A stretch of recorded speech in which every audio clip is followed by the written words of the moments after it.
May bagong budget smartphone si Itel at ito ang Itel RS4 at nakapokus nga pala ito sa gaming. Malapit na ito maging available sa Philippines at kung gusto nyo malaman ang price nito, make sure na panoorin nyo ang buong video.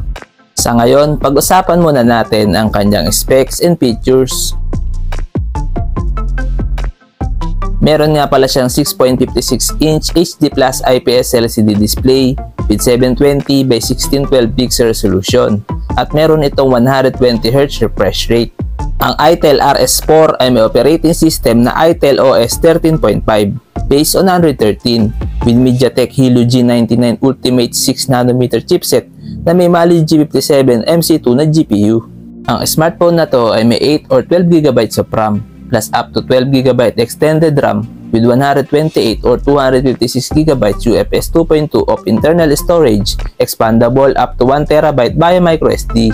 Dito naman sa kanyang camera, ang Itel RS4 ay may dual rear camera setup with 50MP main camera plus AI lens with LED flash at kaya nito mag-record ng video up to 1080p. At meron siyang 8MP selfie camera. Sa kanya naman battery, meron siyang 5000 mAh battery capacity with 45W fast charging. Para naman sa kanyang security, meron siyang side-mounted fingerprint scanner and face unlock at ito ay may dual stereo speakers. Sa dimensions, meron siyang 163.69 by 75.69 by 8.15mm at may timbang na 198 grams at ito ay may dual SIM. Sa connectivity, meron siyang 4G LTE, dual band Wi-Fi, Bluetooth 5.0, GPS, headphone jack, OTG, and USB Type-C. Ngayon naman guys, dito na tayo sa kanyang price.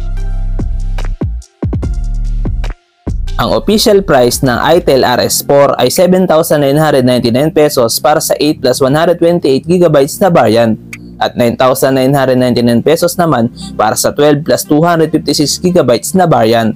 Ano sa tingin nyo guys? Sulit ba ang Itel RS4? Please comment down below. Hanggang dito na lang muna ang video natin guys. Huwag nyo kalimutan mag-subscribe para lagi kayong updated sa mga bago nating video. Maraming salamat!